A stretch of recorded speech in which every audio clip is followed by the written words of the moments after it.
Hello everyone, welcome to the YouTube channel. और आज जो लेक्चर है वो डाटा स्ट्रक्चर्स एंड एल्गोरिदम का दूसरा लेक्चर है, जिसमें हम बात करने वाले हैं कि एल्गोरिदम क्या होता है। पिछले लेक्चर में हमने बात की थी कि डाटा स्ट्रक्चर्स क्या होते हैं। पिछले लेक्चर में हमने पढ़ा था कि इंट्रोडक्शन ऑफ डाटा स्ट्रक्चर्स क्या होते हैं। ओके, और इस लेक्चर में हम पढ़ने वाले हैं कि एल्गोरिदम क्या होता है। ओके, तो अगर मैं आपको कहूँ कि एल्गोरिदम कुछ नहीं है, बस जो काम आप करने जा रहे हो उस काम को स्टेप्स पे डिवाइड कर दो। फॉर एग्जांपल, पहले मैं बात दोहराऊंगा, फिर आपको मैं एक एग्जांपल देता हूँ कि एल्गोरिदम कुछ नहीं है।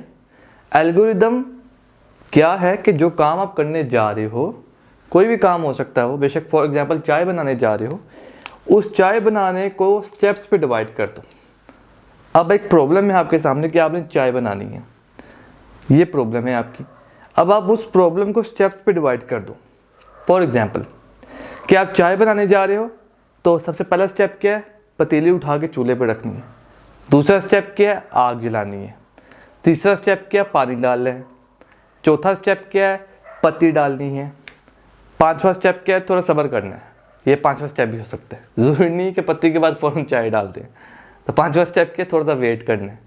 ठीक है।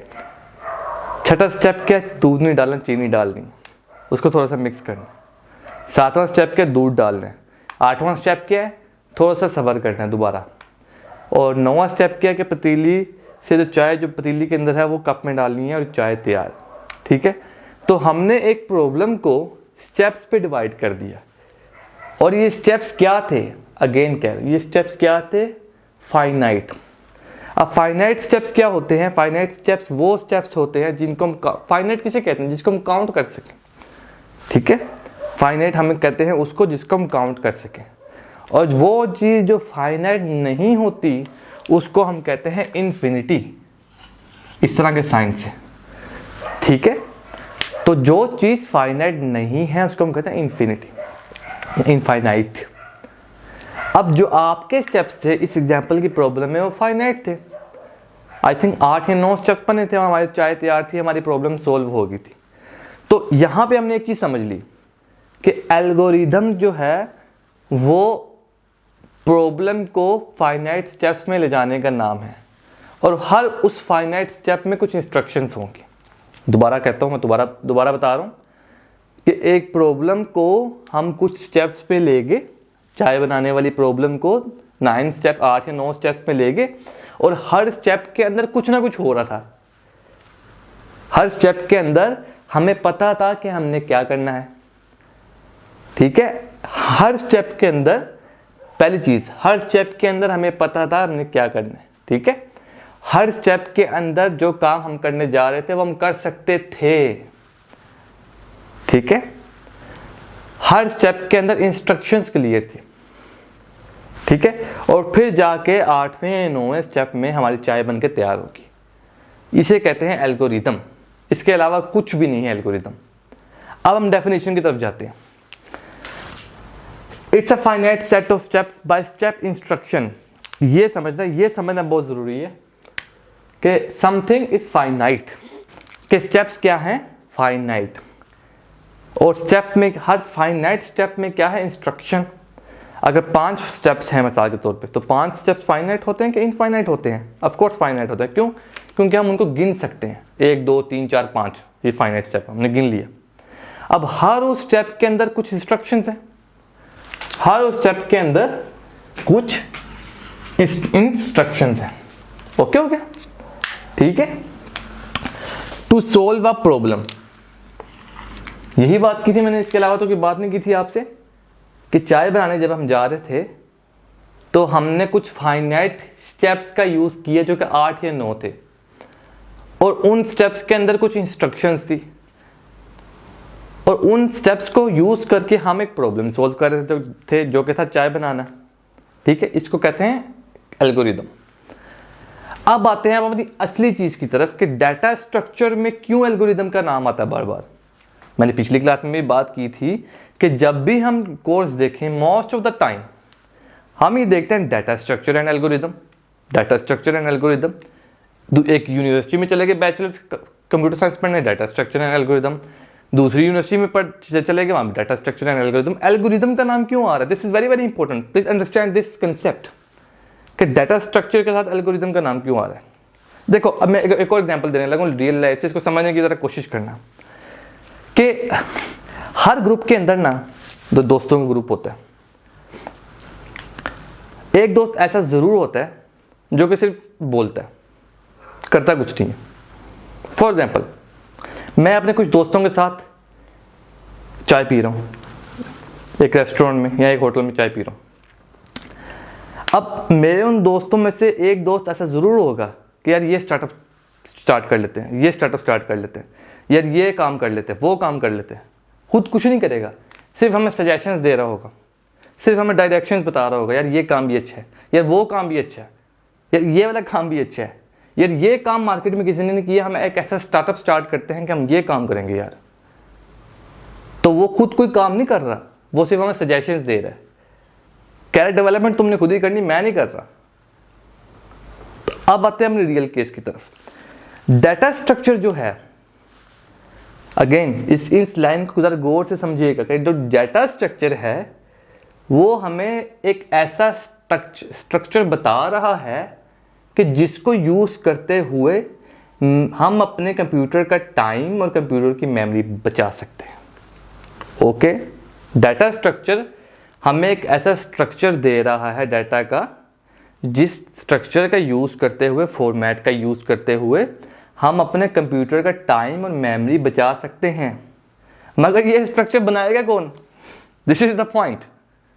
वो हमें सिर्फ स्ट्रक्चर बता रहा है, उसी दोस्त की तरह जो कि हमें कह रहा था कि स्टार्टअप यार वो तैयार कर लो, वो तैयार कर लो, वो डेवलपमेंट कर लो। इसी तरह डाटा स्ट्रक्चर सिर्फ हमें स्ट्रक्चर बताता है, वो स्ट्रक्चर हमने खुद बनाना है, क्योंकि हम कंप्यूटर साइंटिस्ट बनने जा रहे हैं ना। तो वो जो स्ट्रक्चर होगा वो हमने खुद बनाना है। मगर डाटा स्ट्रक्चर हमें वो स्ट्रक्चर बता देगा, यार ये इस तरह, यार ये होना है, यार ये होना है, मगर बनाओगे तुम खुद। ओके, प्रॉब्लम आ गई कि आपने वो स्ट्रक्चर बनाना है। और एल्गोरिदम में हमने क्या पढ़ा था कि algorithm is a finite set of step by step instruction to solve a problem. लो जी, यहां पे आ गया एल्गोरिदम कि जो स्ट्रक्चर हम बनाने जा रहे हैं वो बन ही नहीं सकता जब तक हम एल्गोरिदम ही यूज कर लें। तो वो हम किस तरह बनाएंगे कि हम कुछ स्टेप बाय स्टेप इंस्ट्रक्शंस लिखेंगे और वो डाटा स्ट्रक्चर बन जाएगा। ओके, तो इसलिए यहाँ पे एल्गोरिदम का यूज हो रहा है कि एल्गोरिदम ही वो है जो हमें डाटा स्ट्रक्चर बना के देगा, और डाटा स्ट्रक्चर वो है जो हमें बता देगा यार ये स्ट्रक्चर है डाटा का, ये बेनिफिशियल डाटा का स्ट्रक्चर है। तो हम एल्गोरिदम का यूज करके डाटा स्ट्रक्चर बनाएंगे और उस डाटा स्ट्रक्चर पे जो प्रोसेसिंग होनी है, जो रिट्रीविंग होनी है, जो सिलेक्शन होनी है, जो सॉर्टिंग होनी है, जो ऑर्डर्ड एल्गोरिदम्स लगने हैं, जो नॉन लीनियर एल्गोरिदम्स लगने हैं, वो हम एल्गोरिदम का यूज करके लगाएंगे। क्लियर? एक और चीज, जब भी आपने ये देखना है ना कि एक कोड या स्टेप्स, वो स्टेप्स एल्गोरिदम है कि नहीं, तो उसकी 4 मेजर कैरेक्टरिस्टिक्स है। अगेन ये बात करता हूँ, मुझे लग रहा है मैं बात मैं इस तरीके से कर नहीं सका आप लोगों को ये वाली बात, कि जब भी आपने देखना है कि कुछ स्टेप बाय स्टेप इंस्ट्रक्शंस लिखी हुई हैं, क्या मैं in step by step instructions को एल्गोरिदम कह सकता हूँ? आई होप अब बात समझ आ गई होगी। तो उसके लिए आपने 4 चीजें देखनी है। पहली चीज ये है कि क्लियर इनपुट होगा और क्लियर आउटपुट होगा। चाय वाले एग्जाम्पल पे वापस जाते हैं। चाय वाले एग्जाम्पल पे इनपुट क्या था? चीनी, पत्ती, पानी। चाय वाले एग्जाम्पल पे आउटपुट क्या था? चाय। चलो, हमारे चाय वाले एग्जाम्पल पे क्या हुआ?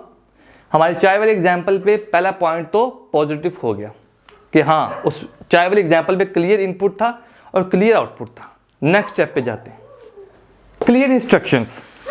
क्लियर इंस्ट्रक्शन से मुराद क्या है? क्लियर इंस्ट्रक्शन से मुराद ये है कि हर स्टेप पे जो इंस्ट्रक्शन हो वो पिक्सल पॉइंट क्लियर हो। जैसे कि अगर मैं यहाँ पे लिखूं 5 + 2, हमें पता है इसका आंसर क्या है, हमें पता है 7 है। तो ये बिल्कुल क्लियर इंस्ट्रक्शन है कि यहां पे समीशन होनी है। क्या चाय वाली एग्जाम्पल के हर स्टेप में ये इंस्ट्रक्शन थी? हाँ थी। हमें पता था कि इस स्टेप में जब पत्ती डालनी है, हमें पता था, क्लियर इंस्ट्रक्शन थी कि इस स्टेप में अब चीनी डालनी है, इस स्टेप में अब वेट करना है। क्यों वेट करना है वो भी पता था ताकि चाय ज़रा अच्छे से पक जाए। क्लियर इंस्ट्रक्शन थी। तो दूसरा पॉइंट भी पॉजिटिव ट्रू हो गया, पॉजिटिव प्रूव हो गया कि हाँ जो एग्जाम्पल हम चाय वाली कर रहे थे उसमें एल्गोरिदम की वो दूसरा पॉइंट भी हो गया। फाइनाइट स्टेप, ये इसकी बात तो मैं वीडियो की स्टार्टिंग से ही कर रहा हूँ कि एल्गोरिदम होता ही वो है जिसके फाइनाइट स्टेप्स हो, और वो एल्गोरिदम चल ही नहीं सकता जिसके इनफाइनाइट स्टेप हो। ये मैं बात कर रहा हूं, समझिएगा। एल्गोरिदम होता ही वो है जिसके फाइनाइट स्टेप्स हो, और जो चीज इनफाइनाइट हो जाए वो कंप्यूटर पे रन ही नहीं हो सकती। ये मैं पूरी गारंटी से बात कर रहा हूं, पूरी रिस्पॉन्सिबिलिटी अपने ऊपर लेके बात कह रहा हूं कि जो चीज इनफाइनाइट हो जाए वो कंप्यूटर पे रन नहीं हो सकती। वो इंसान के ब्रेन पे रन नहीं हो सकती तो कंप्यूटर पे किस तरह रन होगी? तो फाइनाइट स्टेप यहां पे होंगे। जैसे कि चाय वाले एग्जांपल पे 8 या 9 स्टेप्स थे ना हमारे पास। इस चीज को समझिएगा, लास्ट वाली चीज, feasible. What is feasible? Feasible किस चीज का नाम है? फिजिबल नाम यह है कि हर स्टेप जो आप करने जा रहे हो ना भाई साहब, वो डुएबल होना चाहिए। अगेन मैं बताता हूं, हर स्टेप जो आप करने जा रहे हो, चाय वाले एग्जांपल को वापस लेकर आते हैं, 8 या 9 स्टेप्स थे। हर स्टेप जो आप करने जा रहे हो भाई साहब, वो स्टेप डुएबल हो। डुएबल का मतलब क्या है?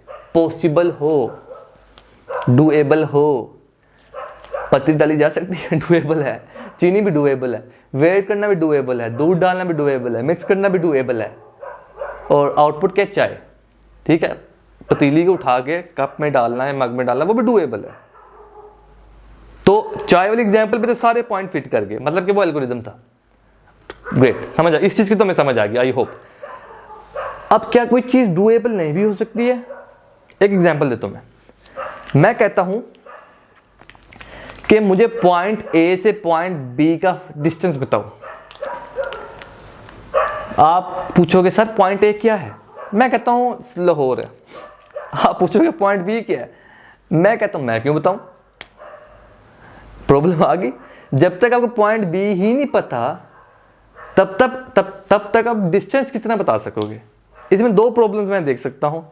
पहली प्रॉब्लम तो क्लियर इंस्ट्रक्शन नहीं है, दूसरी प्रॉब्लम के डुएबल ही नहीं है, क्योंकि जब तक हमें पता ही नहीं कि पॉइंट बी क्या है तब तक हम डिस्टेंस किस तरह निकालेंगे? तो एल्गोरिदम में हर स्टेप डुएबल होना चाहिए। अगर मैं बता दूं कि पॉइंट ए लाहौर है और पॉइंट बी जो है वो कराची है, तो आपको सर अराउंड 900 या 1000 किलोमीटर बनता है, अराउंड 1100-1200 किलोमीटर बनता है, नॉट श्योर। तब हाँ अब ओके है, अब ये एल्गोरिदम है। तो स्टूडेंट्स बस आज की वीडियो में यही था कि हमने पढ़ा एल्गोरिदम क्या होता है एंड कैरेक्टरिस्टिक्स ऑफ एल्गोरिदम क्या होती है। आगे आने वाली वीडियो में हम एल्गोरिदम्स को लेकर डिटेल पे बात करेंगे, डाटा स्ट्रक्चर्स को लेकर डिटेल पे बात करेंगे। तो thanks for watching this video and I will see you in the next lecture.